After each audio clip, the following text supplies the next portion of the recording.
আজ আমরা একটা অত্যন্ত সহজ বিষয় নিয়ে আলোচনা করব।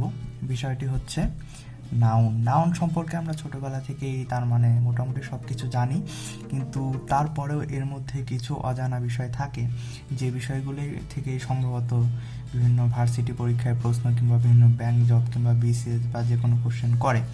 তো শুরুতে আমরা হালকাভাবে নর্মালি নাউন কি সে বিষয়টা জানবো। নর্মাল জিনিস নাউন হচ্ছে যা দিয়ে আমরা কোনো কিছুর নাম বোঝাই। এখন নর্মালি নাউনকে আমরা দুইভাবে ভাগ করতে পারি, কনক্রিট আর একটা হচ্ছে অ্যাবস্ট্রাক্ট। কনক্রিট জিনিসটা কি? যার ফিজিক্যাল এক্সিস্টেন্স আছে। ফিজিক্যাল এক্সিস্টেন্স আছে এমন সব কিছু হচ্ছে নাউন। যেমন কাউ, বুক, পেন, এই যে তিনটা জিনিস, কাউ, বুক, পেন, আমরা গরুকে সামনে থেকে দেখতে পাই, অর্থাৎ এর ফিজিক্যাল এক্সিস্টেন্স আছে। ওকে, সেই জন্য এগুলো হচ্ছে কনক্রিট। আর অ্যাবস্ট্রাক্ট হচ্ছে যাকে আমরা দেখতে পারি না, জাস্ট অনুভব করতে পারি, যেমন সততা, বিচার, তারপরে হিরোইজম, এই ধরনের টার্মগুলো হচ্ছে অ্যাবস্ট্রাক্ট নাউন।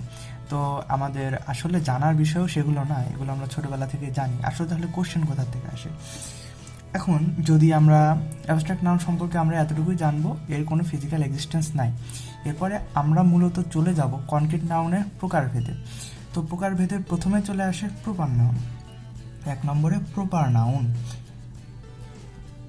প্রপার নাউন জিনিসটা কি?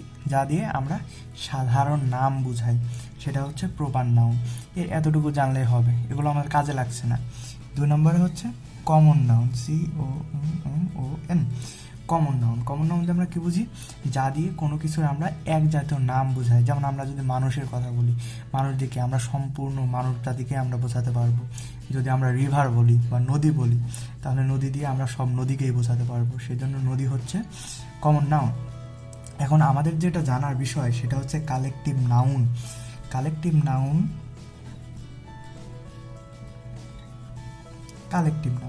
তাহলে এখন কালেকটিভ নাউন কি? কালেকটিভ নাউন হচ্ছে এক জাতীয় ব্যক্তি বা বস্তু ইত্যাদির অবিভক্ত সমষ্টি। বিষয়টি যদি ক্লিয়ারভাবে বলা যায়, ধরলাম এখানে একটা ক্লাস আছে, CLASS, ক্লাস আছে। ক্লাসের মধ্যে কি থাকে? আসলে ক্লাসে কিন্তু সবাই স্টুডেন্টই থাকে। ক্লাসে অনেকগুলো লোকজন থাকলেও মেইনলি থাকে হচ্ছে ক্লাসে স্টুডেন্ট। সেই জন্যে ক্লাসকে আমরা একটা কালেকটিভ নাউন বলতে পারি, সমষ্টিগত। আবার হচ্ছে পাখির যে ঝাঁক থাকে, একটা ঝাঁকে যদি পাখির একটা আমরা ঝাঁক চিন্তা করি, একটা ঝাঁকে অনেকগুলো পাখি থাকে, কিন্তু সবগুলো পাখিকেই আমরা মোটামুটি এক হিসাবে জানি। তো সেক্ষেত্রে পাখির ঝাঁক বা ফ্লক, FLOCK, ফ্লক, এটা হচ্ছে কালেকটিভ নাউন। এখন আমাদের যেটা পরীক্ষা আসবে সেটা হচ্ছে জানতে হবে কালেকটিভ নাউনের ব্যবহারটা কোথায় হয়।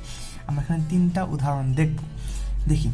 উদাহরণ নম্বর 1-এর প্রথমে আছে a flock of birds dash flying. এখানে কি হবে? এখানে ইজ হবে না আর হবে না অন্য কিছু হবে? আমাদের তো সাধারণ প্রবৃত্তি। এখানে আমরা কি দেখছি? এ ফ্লক অফ বার্ডস মানে আমরা দেখে ফেলছি যে অনেকগুলো পাখি আছে, তার মানে এখানে কি নর্মালি তো আর হবার কথা, আমরা তো আর দিয়ে দিব। কিন্তু যদি আর দেওয়া হয় তাহলে এটা সম্পূর্ণ ভুল হবে। কেন ভুল হবে? কারণ এখানে কালেকটিভ নাউনের ব্যবহার ফ্লক বলা হয়েছে। ফ্লক মানে কি? একটা ঝাঁক। আর ঝাঁক মানে কি? ঝাঁক মানে হচ্ছে এক জাতীয় কোনো পাখির সমষ্টি। আর এই যে বার্ডস বলা হলো, অনেকগুলো পাখি বলা হলো, এই উদাহরণের ক্ষেত্রে এই বার্ডস দিয়ে ফ্লক আছে, এজন্য সবগুলো পাখিকে একত্রে বোঝাবে, আলাদা আলাদাভাবে অনেকগুলো পাখি বোঝাবে না। সেজন্য এখানে আর হবে না, এখানে হবে হচ্ছে ইজ। আশা করি বিষয়টা বোঝা গেছে। Similarly a gang of robbers dash come here. এখানে কি হবে? একদল ডাকাত। আমরা রোবার্স দেখে প্রথমে মনে দেব যে এখানে তো রোবার্স আছে, তাহলে এখানে কি হবে? এখানে অবশ্যই হ্যাভ হবে। আমরা রোবার্স যেহেতু দেখছি, এটা যেহেতু কি আছে, এটা যেহেতু প্লুরাল নম্বর আছে, তাই এখানে হ্যাজ হবার কোনো কারণ নাই, এখানে অবশ্যই হ্যাভ হবে। কিন্তু তা না, এখানে হ্যাজই হবে, কারণ এখানে বলা হয়েছে এ গ্যাং অফ রোবার্স, একটা সম্পূর্ণ ডাকাত দল আছে। ডাকাত দলের কাউকে আলাদা আলাদাভাবে এখানে বোঝায়নি, এখানে সমস্ত দল মিলেই একটাকে বোঝানো হয়েছে। সেজন্যই a gang of robbers have come here, এখানে এটা বলবে। সিমিলারলি যে ক্লাসের আমি উদাহরণটা দিলাম, সেই ক্লাসের উদাহরণে দ্য ক্লাস ড্যাশ 60 স্টুডেন্টস, এখানে হ্যাভ হবে না হ্যাজ হবে? যদি ক্লাসের প্রত্যেকটি স্টুডেন্টকে আলাদা আলাদাভাবে বোঝানো হতো, তাহলে এখানে হতো হ্যাভ, কারণ অনেকগুলো স্টুডেন্টস এখানে লেখা আছে, স্টুডেন্টসের জন্য এখানে হ্যাভ হতো। কিন্তু এখানে সবগুলো ছাত্রকে একত্রে বোঝানো হয়েছে, এটা একটা কালেকটিভ নাউন, সেজন্য এখানে হ্যাভ না হয়ে এখানে হবে হচ্ছে হ্যাজ। আশা করি বিষয়টা বোঝা গেছে। এটা হচ্ছে মেইন ট্রিক্স, এবং কালেকটিভ নাউনের এখান থেকে কোশ্চেনগুলো করে। তো আমরা আরও সামান্য কিছু উদাহরণে এখান থেকে চলে যাব। এরপরে আরও 3টা উদাহরণ আছে, এগুলো কি? এর আগে আমরা কি দেখলাম? সবগুলো একত্রে বোঝানো হয়েছে। এইবারের উদাহরণগুলো আমরা দেখার চেষ্টা করব এবং বুঝবো এখানে একত্রে বোঝানো হয়েছে নাকি আলাদা বোঝানো হয়েছে। দেখা যাক, the jury dash divided in their opinion, তাদের মতের ভিত্তিতে জুরি ভাগ করে দেওয়া হয়েছিল। এখানে একটা জিনিস বোঝার চেষ্টা করি, এর আগে কি ছিল। একটা কথা বলাই বাহুল্য, আমরা এর আগের উদাহরণে যেগুলো দেখলাম, সাধারণত ফ্রক, গ্যাং, ক্লাস এগুলো থাকলে সাধারণত এখানে সব ভার্ব ইউজ করার সময় আমরা সিঙ্গুলারগুলোর জন্য ইউজ করি। তো শুধু কি 3টে আছে, ফ্রক, গ্যাং কিংবা ক্লাস, এগুলোই না, আরও প্রচুর আছে। যেমন হতে পারে হচ্ছে ব্যান্ড, ব্যান্ডের সঙ্গীত দল আমরা বলতে পারি। আরও আছে হচ্ছে হার্ড, অর্থ হচ্ছে পাল, এর অর্থ হচ্ছে পাল। আরও হতে পারে হচ্ছে টিম বা দল। আবার হতে পারে ফ্লেট, FLE, এটা ডাবল ই সম্ভবত। ফ্লেট অর্থ হচ্ছে রণতরী বা যুদ্ধের নৌকা যেগুলোকে বলা হয়। তারপর আমরা যেটাকে নেভি বলি, সেই নেভি হতে পারে। তারপরে ইনফ্যান্টি পদাতিক সৈন্যদল, এগুলো অনেক কিছু হতে পারে। এগুলো যখন কালেকটিভ নাউনের ভেতরে বইটা খুলে বের করা হবে তখন আমরা ইজিলি এগুলো সম্পর্কে জানতে পারবো। তো গেল হচ্ছে এখানকার এই সম্পর্কে আলোচনা। তো আমরা যেটা বলছিলাম যে এখানে সবগুলো ফ্রক, গ্যাং বা এই কথাগুলো দিয়ে এই জিনিসটাকে, এই মাঝখানে অংশটাকে সিঙ্গুলার করে দেওয়া হয়েছে। কিন্তু এর পরের উদাহরণে আমরা দেখব এখানে আসলে কি বলেছে। এখানে যদি আমরা তাকাই তখন দেখব সবই ঠিক আছে, আগের মতো জুরি আছে, অডিয়েন্স আছে, ক্লাস আছে, এগুলো দেখলে তো আমরা বুঝবো যে না, এখানে তো সব কিছু সিঙ্গুলারই ব্যবহার করা হবে। তাহলে কিন্তু এখানে মাঝখানে ডিভাইডেড দেওয়া হয়েছে, এই ডিভাইডেডই আসলে এখানে মূলত কাজ করে। এখানে বলছে দ্য জুরি ওয়াজ ডিভাইডেড, তার মানে কি, জুরিটা ভাগ করা হয়েছে ইন দেয়ার অপিনিয়ন, তাদের মতামতের ভিত্তিতে। তাদের মতামতের ভিত্তিতে জুরি যদি বলা হয়, ধরলাম একটা জুরি আছে, জুরিতে 2টা আছে, কিন্তু তাদের ভাগ করে দেওয়া হয়েছে, তখন জুরিটাকে আলাদা আলাদাভাবে বোঝাচ্ছে এই ডিভাইডেডের কারণে। সেই জন্য এখানে আর ওয়াজ ব্যবহার করা হবে না।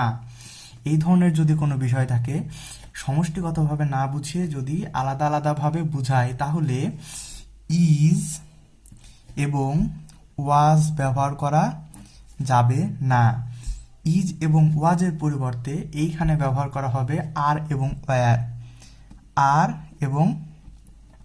War. I have understand. So এখানে তাহলে কি দেখা গেল, এইখানে তাহলে ব্যবহার করা হবে the jury were divided in their opinion. Okay, তাহলে ওয়াজ এখানে cancel. Then the audience was divided in various groups. এখন বলছে অডিয়েন্সটা বিভিন্ন গ্রুপে ভাগ করা হয়ে গেছে, অডিয়েন্সটা। এখন যদি এখানে ডিভাইডেড না থাকতো তাহলে it will be okay, but এখানে অডিয়েন্স দেওয়া হয়েছে, তার মানে একত্রে বোঝানো হয়েছে। আবার ডিভাইডেড দিয়ে কি বোঝানো হয়েছে, একটা অডিয়েন্সে যদি প্রচুর লোক থাকে তাদের বিভিন্ন গ্রুপে ভাগ হয়ে গেছে, এই ডিভাইডেড কথাটা দিয়ে তাদের গ্রুপে ভাগ করে দিছে। গ্রুপে ভাগ করে দেওয়ার ফলে কি হয়েছে, এখানে আর তারা একসাথে ব্যবহার করতে পারবে না, সেজন্য এখানে ওয়াজও ব্যবহার করা হবে না, এখানে ওয়াজের পরিবর্তে ওয়ার ব্যবহার করা হবে। এখন যে উদাহরণটা, এটা দিয়ে আমরা সবচাইতে ভালো বুঝবো, কারণ বিগত উদাহরণে আমরা দেখছিলাম দ্য ক্লাস ইজ, আমরা কি একটা দেখেছিলাম, দ্য ক্লাস হ্যাজ 60 স্টুডেন্টস, আমরা ক্লাসের উদাহরণ দিয়েছিলাম এবং সেখানে আমরা হ্যাজ ব্যবহার করছিলাম। কিন্তু এই উদাহরণের ক্ষেত্রে দেখা যাচ্ছে যে এখানে সে ধরনের আমরা কোনো সিঙ্গুলার ব্যবহার করতে পারবো না, এখানে ইজটা এখানে ব্যবহার করা হবে না। ইজ কেন ব্যবহার করা হবে না, যদি এখানে ডিভাইডেড কথাটা না থাকতো তাহলে আমরা ক্লাস দিয়ে কি বুঝাইছিলাম, সম্পূর্ণ ক্লাসের সব এক জাতীয় স্টুডেন্টকে বুঝাইছিলাম। কিন্তু যখনই ডিভাইডেড জিনিসটা আসলো, একটা ক্লাস 2টা ভাগে ভাগ করা হয়েছে, তার মানে দুইটা ইন্ডিভিজুয়াল আছে, একাধিক আছে, তো সেইখানে আর এখানে ইজ ব্যবহার করা হবে না, এখানে হবে আর। আশা করি বোঝা গেছে। তো এই উদাহরণ 6টা খুবই গুরুত্বপূর্ণ ছিল। এরপরে আমি সংক্ষেপে একটা বিষয় শেষ করে দিব, সেটা হচ্ছে কাউন্টেবল অ্যান্ড আনকাউন্টেবল নাউনের কিছু উদাহরণের বিষয়। সো কাউন্টেবল নাউনের ক্ষেত্রে কিছু কিছু বিষয় আসলে কাজ করে। আমরা বিভিন্ন উদাহরণ সম্পর্কে যদি দেখতে পারি, যেমন একটা উদাহরণ দেওয়া থাকলো, দেখা যাক, হি হ্যাজ ড্যাশ বুকস। তাহলে এই ড্যাশের এখানে কি হবে, মেনি না মাচ, এখানে কি হবে সেটা হচ্ছে দেখার বিষয়। আবার যদি বলা হবে আই হ্যাভ ড্যাশ ফ্রেন্ডস, আমরা সবসময় মনে রাখবো many, few, a few, several, many of এর সাথে সবসময় কাউন্টেবল নাউন হয়। সো এখানে যে বুকস আছে এটা কাউন্টেবল না আনকাউন্টেবল, এখানকার বুকসটা হচ্ছে কাউন্টেবল, বই তো গণনা করা যায়। ফ্রেন্ডস, বন্ধু বান্ধবী, এটাও গণনা করা যায়। তাই এই ক্ষেত্রে অবশ্যই মেনি বসবে, এক্ষেত্রে অবশ্যই এ ফিউ বসবে।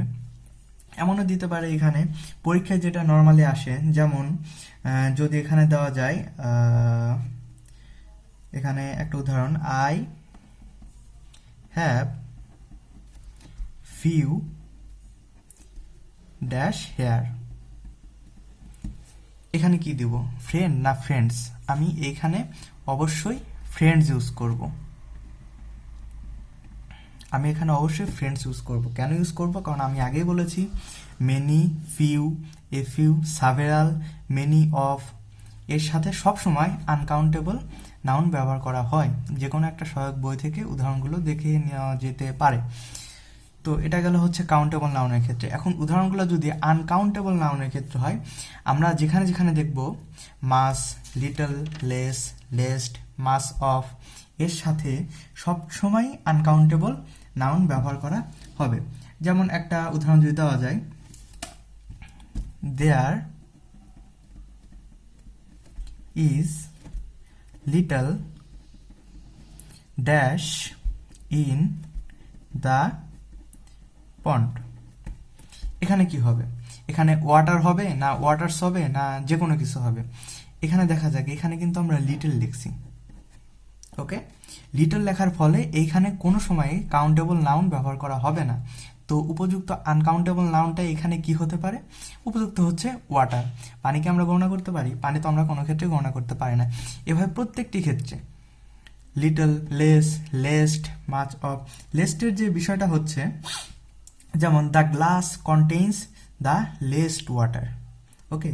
হি understands the least, the girl seems to know the least gentility, okay. আশা করি এই বিষয়গুলো বোঝা গেছে। এটা হচ্ছে কাউন্টেবল আর আনকাউন্টেবল নাউনে হচ্ছে ট্রিক্স। আমি সবসময় যে বইটা ফলো করি সেটা হচ্ছে এস.এম. জাকির হোসেন স্যারের passage to the English language. আমি বইটা একটু দেখাচ্ছি সুবিধার্থে। এখানে সব উদাহরণগুলো ভালো করে দেওয়া আছে, এস.এম. জাকির হোসেন স্যারের passage to the English language. আশা করি এই বই থেকে মোটামুটি সবগুলো উদাহরণ পাওয়া যাবে, আর এই বই থেকে দেখলে মোটামুটি বুঝতে সুবিধা হচ্ছে। তো এর পরবর্তী ভিডিওতে আমরা দেখব হচ্ছে নাউনের বিভিন্ন ফাংশন। এই নাউনের ফাংশনটা খুবই গুরুত্বপূর্ণ পার্টস অফ স্পিচের জন্য, বিভিন্ন পরীক্ষা বা ভার্সিটি ভর্তি পরীক্ষা বা যে কোনো কিছুর জন্য। তো পরবর্তী ভিডিও অবশ্যই দেখবেন। এ পর্যন্ত ধন্যবাদ, ভালো থাকবেন।